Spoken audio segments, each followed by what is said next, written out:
Olá a todos, sejam muito bem-vindos ao curso Literatura Hispano-Americana, séculos 20 e 21.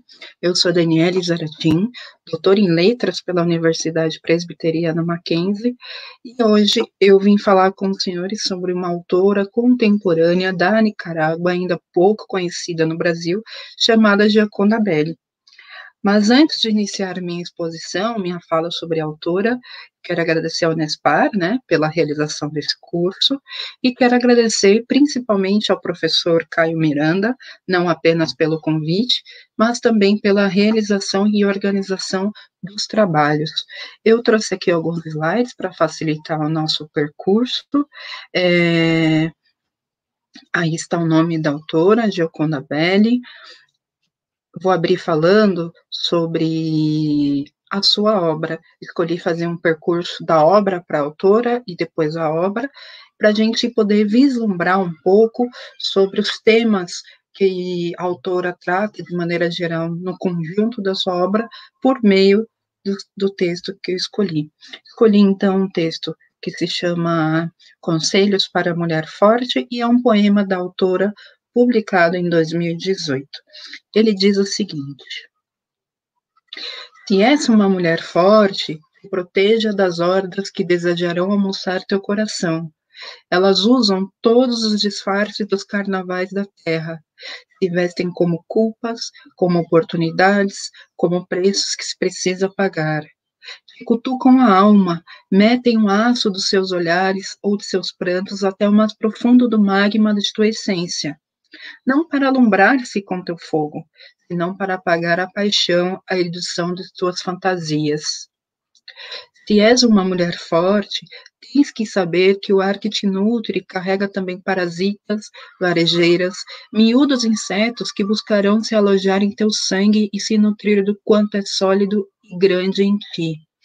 Não percas a compaixão, mas teme tudo que te conduz a negar-te a palavra, a esconder quem és, tudo que te obrigue a abrandar-se e te prometa um reino terrestre em troca de um sorriso complacente. Se és uma mulher forte, prepara-te para a batalha. Aprende a estar sozinha, a dormir na mais absoluta escuridão sem medo. Ninguém te lance cordas quando rugir a tormenta, a nadar contra a corrente. Treine-se nos ofícios da reflexão e do intelecto. Lê, faz o amor a ti mesma, constrói teu castelo e o rodeie de fossos profundos, mas o faça com amplas portas e janelas. É fundamental que cultives enormes amizades, que os que te rodeiam e amam saibam o que és. Que te faças um círculo de fogueiras e acendas no centro do teu quarto uma estufa sempre ardente, onde se mantenha o fervor de teus sonhos. Se és uma mulher forte, se proteja com palavras e árvores, e invoca a memória de mulheres antigas. Há de saber que és um campo magnético, até onde viajarão uivando os pregos enferrujados e o óxido mortal de todos os naufrágios. Ampara, mas te ampara primeiro, guarda as distâncias, te constrói, cuida, entesoura teu poder, defenda-o, faça-o por você. Te peço em nome de todas nós. Esse é um texto de 2018 que está publicado no livro Rebeliões e Revelações. Então, aqui a gente tem, já por meio desse poema, a gente consegue vislumbrar alguns eixos estruturantes dessa autora nicaragüense, né? Primeiro, a gente tem um eu lírico aí, feminino, que se dirige a outra mulher, e o faz em nome de um nós, né? Ela fala, façam isso em nome de nós, ou seja, ela traz um coletivo para esse eu lírico, né? Em nome desse coletivo, e o faz por meio de uma voz que denota experiência, sabedoria, né? Justamente, a gente percebe isso justamente já no título, né? Que ela fala conselhos, né? Então denota uma sabedoria, um caminho já percorrido, né? A gente tem aqui também a temática traz as questões das culpas, do silenciamento, das abdicações que as mulheres são obrigadas a fazer ao longo da sua biografia, ao longo da sua trajetória, né? Isso revela muito sobre os temas que Gioconda Belli traz em sua obra de maneira geral, né? Gioconda Belli é conhecida muito por sua poesia, talvez menos por sua prosa, mas ambos os gêneros, ela traz muito fortemente questões de gênero, né? Questões de gênero sempre preocupada com equidade entre homens e mulheres. Quando a Belli é conhecida por ser uma escritora feminista, né? Sobretudo feminista. Sua obra traz muito fortemente personagens protagonistas mulheres, assim como a gente já percebe nesse primeiro poema. E não são qualquer mulheres, são mulheres que, de maneira geral, estão amparadas por uma ancestralidade, né? A questão indígena, a questão mítica, aparece muito forte na obra da Gioconda Belli. Essa ancestralidade que também se revelou numa estrofe do poema, quando ela fala, ela se ampara em árvores, em mulheres antigas, né? Ela traz muito fortemente esse viés, essa ancestralidade como um auxílio e proteção a essas protagonistas que estão experienciando os seus contextos, né, a sua subjetividade, ok? Então, quem é, então, essa autora? Né? De onde e quando ela nasceu? Quem é Gioconda Belli? Eu trouxe aqui alguns dados biográficos bem introdutórios, bem breves, para que vocês saibam quem é essa importante autora hispano-americana, e eu diria latino-americana mesmo. Essa é a foto da Gioconda Belli. Aqui um fragmento, eu trouxe também um fragmento da sua autobiografia, para que a gente pense a partir dele, a partir do poema, quem é essa mulher, né? Ela diz: duas coisas que não decidi, decidiram minha vida: o país onde nasci e o sexo com que vim ao mundo. Talvez porque minha mãe sentiu minha vontade de nascer quando eu estava no estádio do Moça em Manágua, assistindo a um jogo de beisebol. O calor da multidão era meu destino. Talvez por isso, meu temor à solidão, meu amor pelos homens, meu desejo de transcender as limitações biológicas ou domésticas e ocupar tanto espaço quanto eles ocupam no mundo. Em frente ao estádio de onde minha mãe saiu para o hospital, então, ficava uma estátua equestre de Anastácio Somoza Garcia, o ditador que começou em Nicarágua em 1937 a dinastia Somoza. Quem sabe que sinais seriam transmitidos no líquido amniótico, mas em vez de acabar como atleta, com o bastão na mão, acabei empunhando todas as armas à minha disposição para depor os herdeiros do senhor do cavalo e participar na luta de meu país para se libertar de uma das mais longas ditaduras do continente americano. Essa é a Gioconda Belli falando sobre si mesma, é uma autobiografia, um trecho da sua autobiografia, e aqui, mais uma vez, assim como já havia sido pontuado lá no poema, mais uma vez ela traz a questão de gênero, né? Ela fala da questão da mulher ocupar os mesmos espaços que os homens, né? Gioconda Belli, conhecida mais uma vez, volto a dizer, como uma escritora feminista. E isso é um traço estruturante, um eixo estruturante da sua obra. Além disso, a gente percebe aqui que é uma Gioconda Belli não apenas preocupada com questões de gênero, mas é uma Gioconda Belli profundamente preocupada com questões políticas, econômicas e sociais de seu país, né? Ela fala o sexo decidiu, né, a sua biografia, e o lugar onde ela nasceu também foi determinante para a sua história de vida, né, justamente porque Nicarágua, ela é um país que viveu, né, que viveu por décadas, de 1937 a 1979, uma ditadura. E Gioconda, ela, como ela diz aí no trecho da sua biografia, né, ó, ela diz o seguinte: acabei empunhando todas as armas à minha disposição para depor os herdeiros dessa biografia, né, libertar o seu país dessa longa ditadura, uma das ditaduras mais longas do continente americano, né. Então, essa mulher, essa autora, ela usa de todos os seus instrumentos, como ela mesma diz, né, para depor essa ditadura. Seguimos mais um pouquinho aqui. trago mais um fragmento. Então, olha aí, um pouquinho mais sobre a biografia da Gioconda. Gioconda nasceu em Manágua, em 1948, Manágua, capital da Nicarágua, né? Ela é alguém que vem de uma família de classe média alta, estudou em bons colégios, inclusive no exterior, trabalhou toda a vida, né? Trabalhou com publicidade, com jornalismo, passou pelo casamento, pela maternidade, ainda jovem, né? Por volta de 18, 19 anos.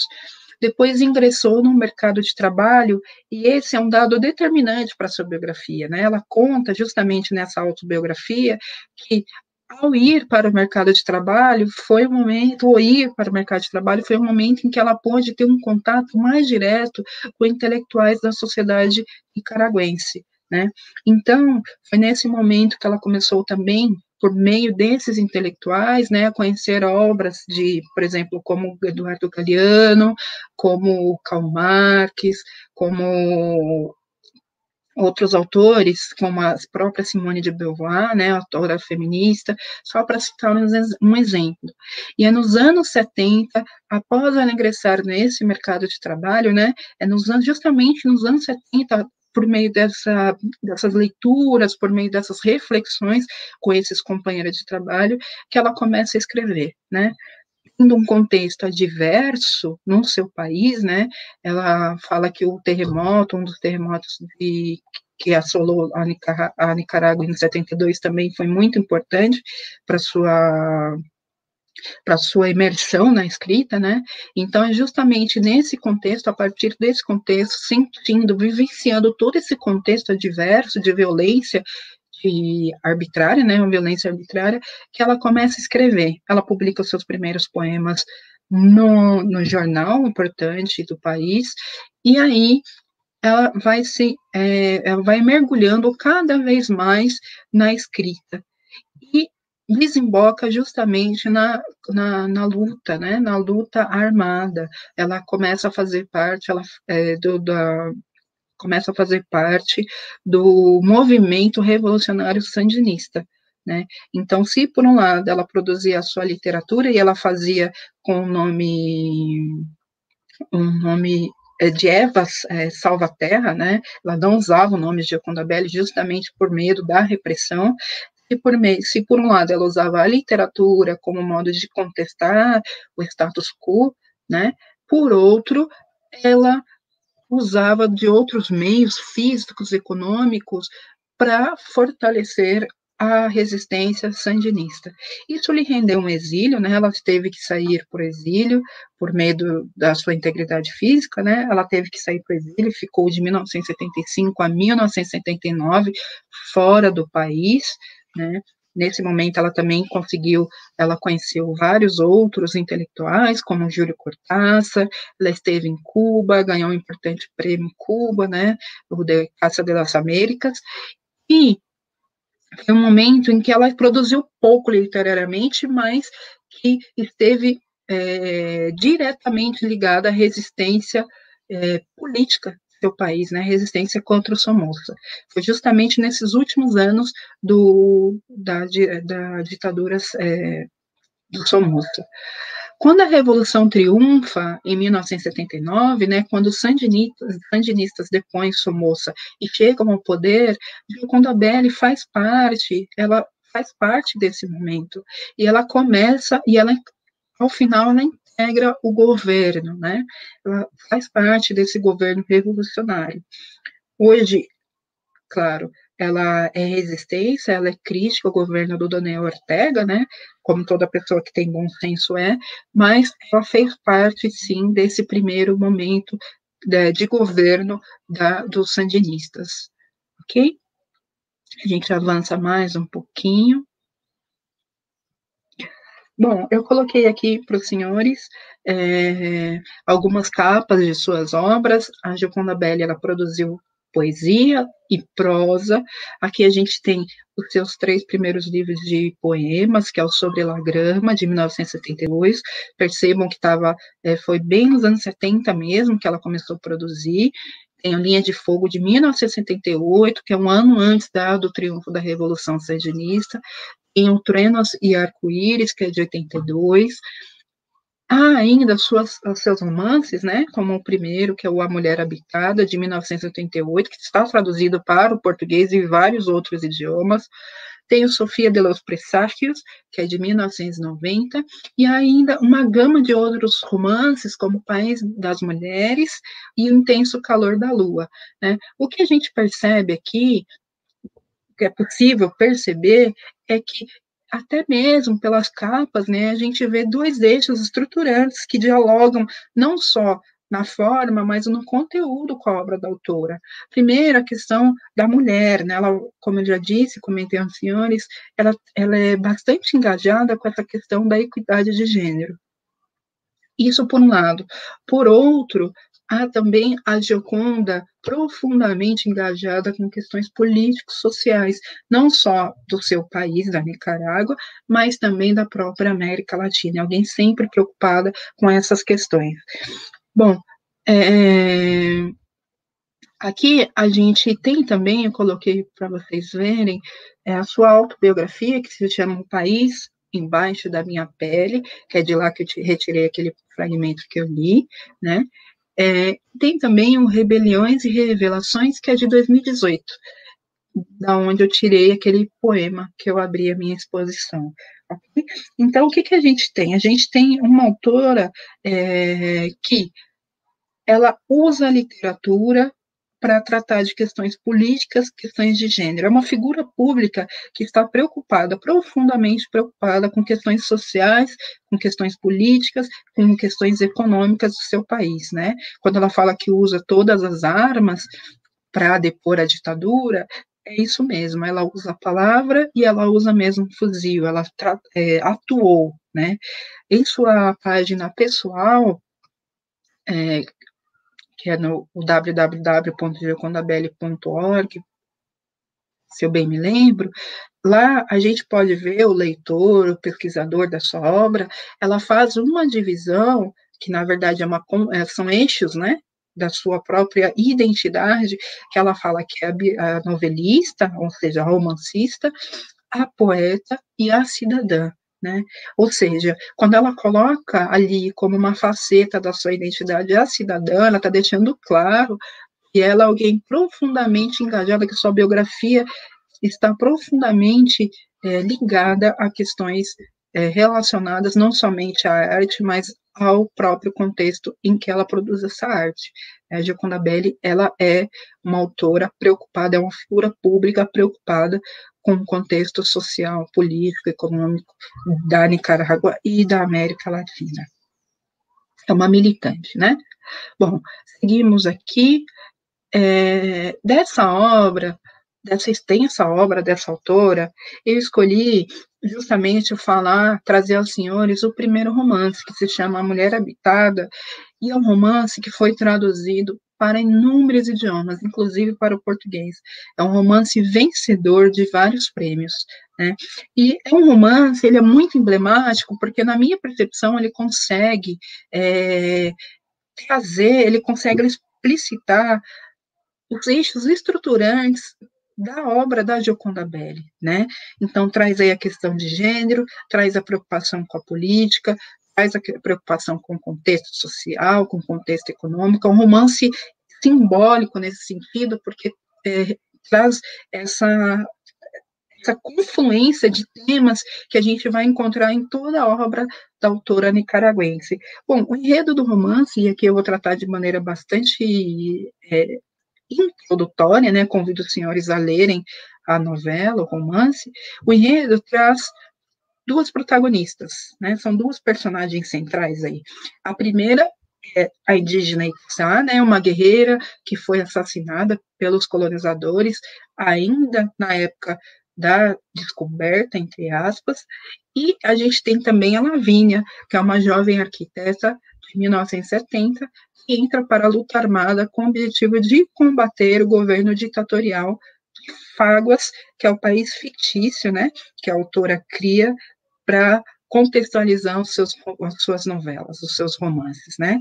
E aqui Fáguas a gente pode entender como uma própria metáfora da América, da Nicarágua, ou uma metonímia da América Latina, né? A gente vai lendo o texto e vai conseguindo colar o romance nesse contexto histórico, territorial, geográfico da própria América Latina e da Nicarágua. Então a gente tem essas duas personagens, uma que representa a época da colonização e representa a violência arbitrária, né? A violência imposta na época da colonização, e a outra que representa esse tempo presente e simboliza justamente a violência dessa ditadura ou dessas ditaduras do século XX. São as duas personagens centrais aí. Então, eu vou ler para os senhores a abertura, o incipit do romance, e a gente conversa um pouquinho sobre ele. Bom, vou projetar aqui tela cheia para que vocês possam acompanhar. Diz assim, ó, abertura do romance, diz assim: emergir ao amanhecer. É estranho tudo o que aconteceu a partir daquele dia na água, a última vez que vi Jarince. Os anciãos diziam na cerimônia que viajaria para Tolocã, os mornos jardins orientais, país do verdor e das flores acariciadas pela tênue chuva. Mas me encontrei durante séculos sozinhas em uma moradia de terra e raízes, assombrada, observadora de meu corpo desfazendo-se em humus e vegetação. Tanto tempo mantendo lembranças, vivendo da memória de maracas, estrondo de cavalos, os motins, as lanças, a angústia da perda. Jarince e os músculos fortes de suas costas. Fazia dias que ouvia os pequenos passos da chuva, as grandes correntes subterrâneas aproximando-se de minha moradia centenária, abrindo túneis, atraindo-me através da porosidade úmida do solo. Sentia que o mundo estava próximo, via como ele se aproximava na diferente cor da terra.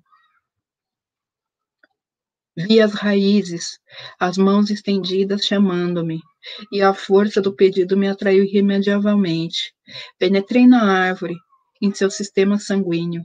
Percorri-o com uma longa carícia de seiva e vida, um abrir de pétalas, um estremecimento de folhas. Senti seu tato rugoso, a delicada arquitetura de seus galhos, e me estendi nos corredores vegetais dessa nova pele, espreguiçando-me, depois de tanto tempo, soltando minha cabeleira, apontando para o céu azul de nuvens brancas, para ouvir os pássaros que cantam como antes. Ninguém sofreu este nascimento quando aconteceu, quando despontei a cabeça entre as pernas de minha mãe. Desta vez não houve incerteza nem distensões na alegria. A parteira não enterrou meu umbigo no canto escuro da casa, nem me pegou em seus braços para dizer: estarás dentro de casa como o coração dentro do corpo, terás cinzas que cobre o fogo da lareira.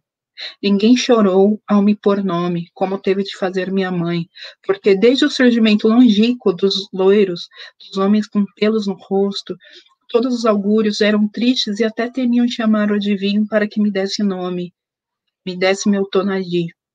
Temiam conhecer meu destino. Pobres pais. A parteira me lavou, purificou-me implorando a mãe e irmã dos deuses, e nessa cerimônia me chamaram Itzá, gota de orvalho. Deram-me meu nome de adulta, sem esperar que chegasse meu tempo de escolhê-lo, porque temiam o futuro. Então, aqui a gente tem, né, a abertura do romance, é justamente Itzá, que nos conduz inicialmente nesse romance, e ela vai trazendo essa imagem da sua imersão, né, que é o verbo que ela usa, da sua imersão, e ela o faz em uma árvore, em uma laranjeira, né? Itzá, que é essa personagem indígena que foi assassinada justamente na época da colonização, ela emerge no presente e o faz numa laranjeira, né? Percebam que nessa primeira descrição a gente já tem aqui como se fosse uma própria cosmogonia, né? Ela traz uma atmosfera mítica de renascimento dessa personagem que, no presente, será atuante na biografia, na trajetória da outra personagem, que é a Lavínia, né? São as duas protagonistas. Então, é um romance no qual confluem os eixos temáticos já desse universo místico, por um lado, né? A Ixá representa esse universo mítico que foi silenciado com a colonização, e, por outro, o universo histórico, que é o da Lavínia, que foi silenciado pela ditadura. Né? Seguimos aqui. Interessante aqui nesses trechos, e eu preciso comentar, para não passar batido, que ela fala, né, que em algum momento aqui ela fala dos senhores loiros, né, dos homens loiros, que desde que aqui, justamente aqui, porque desde o surgimento longínquo dos loiros, dos homens com pelos no rosto, todos os augúrios eram tristes, né? Ou seja, aqui ela está falando, está tratando justamente dos colonizadores, né? Desde que os colonizadores chegaram no continente americano, só havia tristeza, luto e temor da própria morte, né? Outro detalhe importante aqui é perceber como, de maneira bastante magética, ela vai construindo a imersão dessa personagem, né? De maneira imagética e por meio de alguns verbos que retomam o imaginário mesmo dessa natureza, né? E no caso aqui, uma natureza completamente colada ao feminino, né? Os dois estão confluindo, o feminino e a natureza, né? Ela usa o verbo penetrar, que é um verbo que retoma aí toda a semântica de uma sensualidade, e aí ela mostra as mãos, os cabelos, fala do sangue, e vai misturando isso com elementos da própria natureza, como a terra, a chuva, a água, né? Seguimos, então. Então, como a Lavínia, se por um lado a gente tem Issá, que é essa personagem que representa o mítico, apresentada, né, por meio dessa imersão nessa árvore, por outro, a gente tem a Lavínia, que representa esse tempo histórico. Como ela é apresentada? Se Issá, ela vem com uma voz em primeira pessoa, né, alguém que representa uma ancestralidade, tem o direito de contar a própria história, né? Então, a Gioconda Belli, por meio da sua ficção, ela dá o direito a essa personagem que foi silenciada, que foi dizimada, que foi violentada, que foi executada, ela dá o direito dessa personagem contar a própria história, né? A própria história que foi silenciada historicamente. Lavínia não, Lavínia é narrada em terceira pessoa, e aqui a gente tem um trecho justamente em que a Lavínia aparece, né? Então tá aqui, ó. O dia que a laranjeira floresceu, Lavínia acordou cedo para ir trabalhar pela primeira vez. Desligou o despertador sonolenta. Odiou o seu mugido de sirene, de barco, desvenenando a paz da manhã. Esfregou os olhos e espreguiçou. O aroma entrava por todas as partes. A essência das flores da laranjeira a sitiava com insistência vindo do jardim. Olhou pela janela, ajoelhando-se sobre a cama, e dali olhou a laranjeira florida. Era uma árvore velha, localizada bem na frente da janela do quarto. O jardineiro de sua tia Inês tinha plantado a laranjeira tempos atrás, jurando que daria frutos o ano inteiro, porque era um enxerto preparado pela aquosidade de suas mãos de curandeiro, jardineiro, conhecedor de ervas. A tia pegou-se à árvore, apesar de que nunca, enquanto ela viveu, mostrou querer florescer.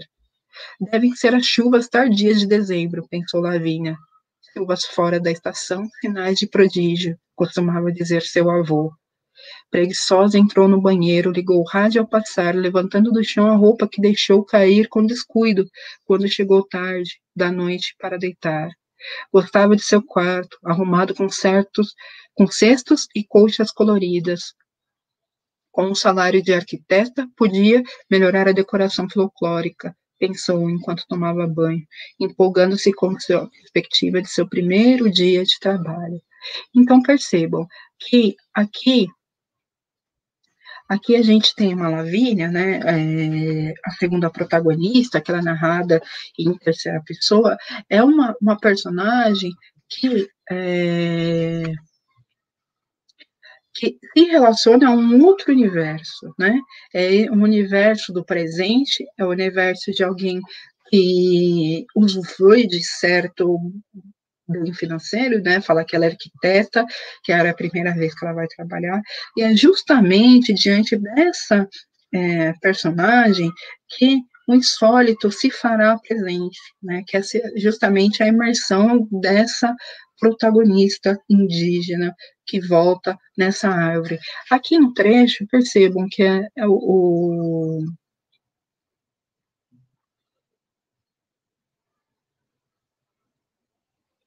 percebam aqui no trecho, né, que eu falo que a árvore, o cheiro, né, um aroma, os aromas sitiavam a protagonista, sitiavam a Lavínia, né? Percebam como o romance ele vai dando indícios de que haverá, que essas duas personagens confluirão.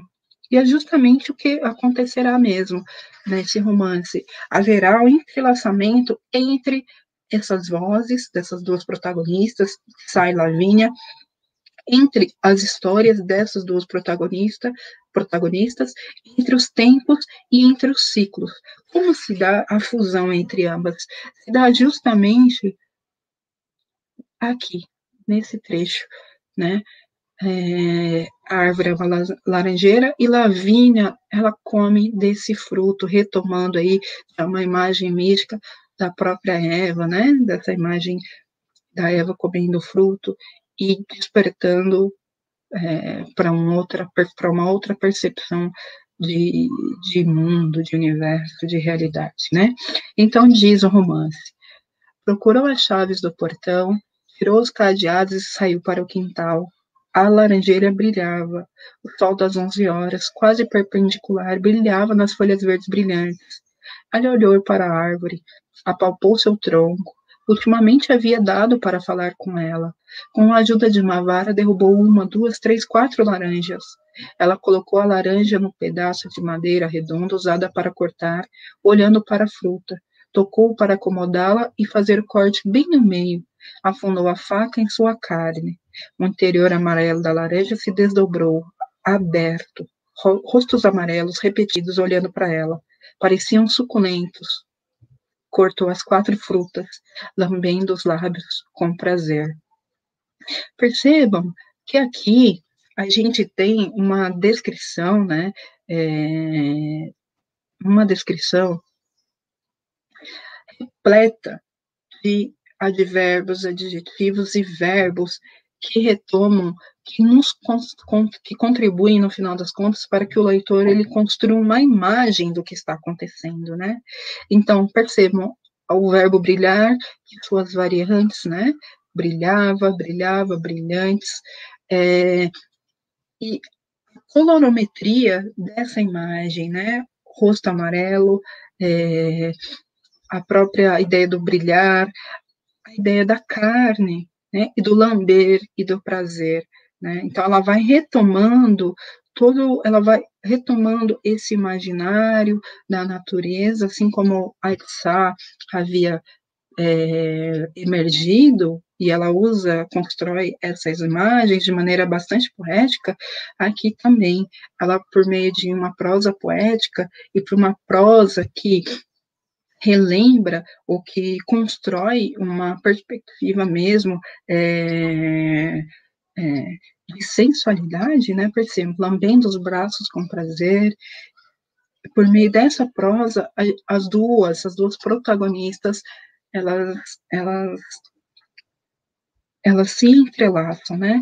Lavínia, ao consumir a laranja, é habitada, por isso a mulher habitada, é habitada por Itzá, por essa força, por essa ancestralidade indígena, né? Não à toa ela diz que a laranja, o narrador nos diz que a laranja era como rostos amarelos, né? O rosto amarelo aqui como uma metáfora do próprio indígena, né? O próprio indígena. Então, há a confluência entre essas duas personagens, o entrelaçamento, a partir daí, Itzá passa a habitar o corpo de Lavínia, e Lavínia, conforme Itzá vai percebendo o que está acontecendo, porque ela também está descobrindo esse mundo, né? Ela também está descobrindo, conforme ela vai percebendo que ela tem força sobre Lavínia, Lavínia também vai ganhando, despertando, intensificando a sua consciência de mundo, de contexto político, de contexto social, de contexto econômico, né? As duas, é como se a indignação pela violência histórica, né, confluísse em Lavínia, que também sofre a violência histórica do presente, ok? Bom, eu vou colocar aqui apenas um fragmento do desenlace, não dá para a gente trabalhar o romance, eu convido os senhores a lê-lo, é um romance intenso, vai tratar de questões de gênero, vai tratar de questões sociais. Vou colocar aqui um trecho do desenlace, só para a gente pensar um pouquinho de como se constrói esse insólito nessa narrativa, né? Porque a gente tem aqui uma perspectiva mística, que eu vou tratar como um evento insólito, e a gente tem aqui a perspectiva histórica. Então, só para a gente ver a confluência entre os dois, entre o místico e o histórico, ok? Aqui é o momento em que Lavínia ela acaba se engajando, né, na luta armada contra a ditadura que dominava Fáguas, e ela e seu grupo, eles tomam a casa de um general, a General Vela. E ali, num contexto totalmente adverso, de angústia, de pressão, né, porque a casa estava repleta de pessoas, então eles fazem essas pessoas reféns, Lavínia hesita, ela hesita, só que Itzá não, então, ela se apossa, ela toma conta de Lavínia e faz com que Lavínia siga adiante no seu propósito de derrubar os ditadores, que, no final das contas, há um espelhamento dos ditadores com os colonizadores, com os invasores, como Itzá diz, né? Então, diz aqui o fragmento, deixa eu colocar em tela cheia. Lavínia sentiu no tumulto de suas veias a força de todas as rebeliões, a raiz, a terra violenta daquele país arisco e indomável, apertando suas entranhas, dominando a visão do rapaz, a visão de si mesmo, projetada naqueles olhos adolescentes no amor e no ódio, no bíblico não matarás. Soube então que devia fechar o último traço de todos os círculos, romper o vestígio final das contradições, tomar partido de uma vez e para sempre. Deslocou-se veloz, situou-se de frente para o homem vigoroso que apontava para ela e apertou seus dedos, tensos e duros, sobre o gatilho. Os tiros atroaram, apagando os gritos quebrados do menino. Lavínia sentiu o golpe no peito. Sentiu o golpe no peito, o calor que a inundava. O general ainda de pé na frente dela, segurando-se, atirando, espirrando sangue em sua farda, o olhar, água régia e veneno. Ainda sob estilo de vela, ela recuperou o equilíbrio e, firme, sem pensar em nada, viu imagens dispersas de sua vida começando a correr como veados desembestados perante seus olhos. Sentindo os impactos, o calor se armazenar em seu corpo, apertou a arma contra si e terminou de descarregar todo o pente. Viu vela cair sobre si, derrubado, e só então permitiu que a morte a alcançasse. A casa está em silêncio. O vento em meus galhos apenas parece o alento das nuvens sobre o fogo se apagando. Estou sozinha de novo. Completei um ciclo. Meu destino de semente germinada, o desígnio dos meus antepassados. Lavínia agora a terra e humus. Seu espírito dança no vento das tardes.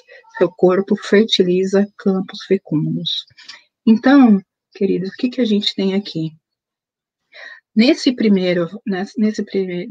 slide anterior, né, que eu li, é justamente o momento em que Lavínia, já lá no momento chave de empreender, de levar a cabo a revolução, né, de derrubar o ditador, ela hesita, né, e Itzá não permite.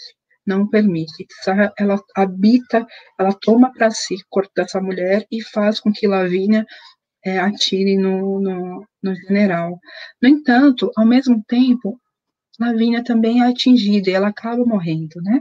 É interessante porque aqui, assim como Aitzá é morta em luta pelos colonizadores, Lavínia também é morta, e aí, desculpa dar spoiler, ela é morta pelo ditador. Né?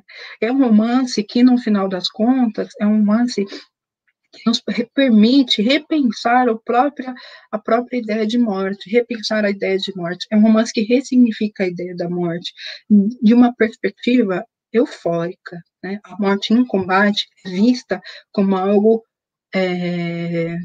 uma consequência da própria luta, no final das contas. E aqui, esse último slide é justamente a voz da Itzá, depois que Lavínia é executada, né, ela é morta no combate, é Itzá que fecha o romance.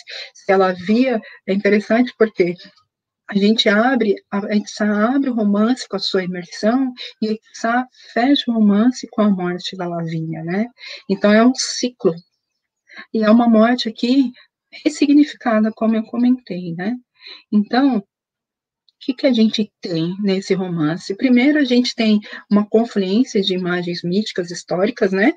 Itzá representa esse aspecto místico e Lavínia representa esse aspecto histórico. É um pacto com o leitor, né? A gente sabe que há um pacto com o leitor para ele aceitar essa voz que vem de uma outra, de uma ancestralidade. Temos aqui Fáguas entendida como uma metáfora da Nicarágua ou uma metonímia da América Latina. Temos também a mescla de temporalidades, né? Não há um tempo concluído, é um ciclo, né? Para retomar as ideias do Carlos Fuentes. E é um romance que privilegia a imersão de vozes subalternas. A gente tem o indígena, a gente tem a mulher, a gente tem um trabalhador braçal, a gente tem um perseguido político. É um romance que traz uma riqueza, uma pluralidade de vozes subalternas e permite que essas vozes se expressem. Nós temos também, né, a naturalização do sobrenatural e do mítico, como a gente viu, né? A Itzá, ela emerge, e ali a gente tem uma naturalização do que seria um evento mítico. E, por outro lado, a gente tem a sobrenaturalização do histórico. O contexto histórico, ele se apresenta tão sobrenatural, tão absurdo, tão violento e caótico quanto o evento mítico, né? Então, o romance, ele proporciona um realinhamento do histórico por meio do mítico.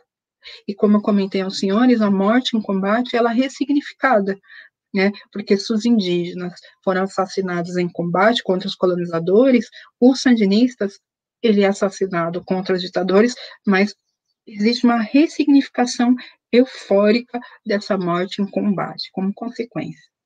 Né? Aqui, na minha tese, eu coloco a ideia do insólito histórico, né? Porque há aí um evento insólito, que é a imersão dessa indígena, né, nessa árvore. Eu digo que é insólito histórico justamente porque ele coloca em primeiro plano um contexto histórico disfórico que é marcado pela violência do poder arbitrário.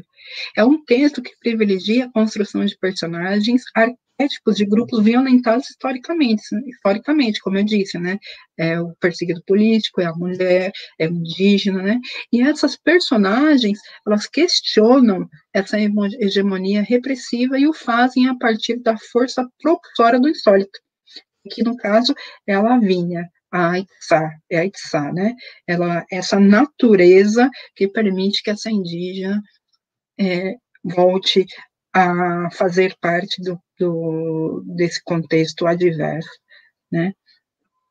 Então, o insólito, né, esse insólito que aparece nesse romance, ele é incontrolável, né? Porque a Lavínia, ela vai se descobrindo conforme a Itzá a habita, e a Itzá também vai descobrindo esse contexto do presente conforme a Lavínia vai se deslocando nesse contexto adverso.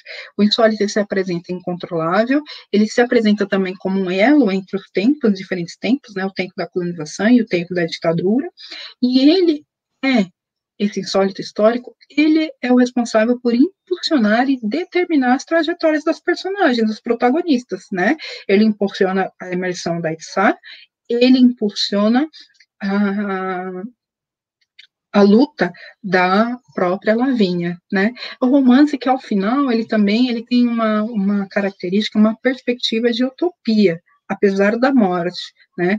Porque ele parece se configurar, né, como uma proposta de refundação histórica, eufórica, de um discurso americanista. Só que da perspectiva da personagem, da protagonista feminina, indígena, perseguida, silenciada pelo poder arbitrário, né? Então a Gioconda ela traz essas questões de gênero muito forte. Percebam, há por um lado as questões de gênero que aqui eu não consegui tratar muito, mas vocês não consegui tratar com mais profundidade, mas se pode ver, né? Se lê o romance, e há por outro as questões políticas sociais muito marcadas, ok? Então, essas são as referências. Eu coloquei aqui em amarelo a minha tese, que os senhores podem acessar e ter mais detalhes sobre esse romance, sobre outros romances da autora, né? Aqui eu coloquei o meu e-mail, caso queiram conversar comigo, ou tenham alguma dúvida, algum comentário, alguma sugestão. E eu agradeço enormemente. Finalizo por aqui, estou à disposição. E obrigada a todos. E ao Caio. Até mais.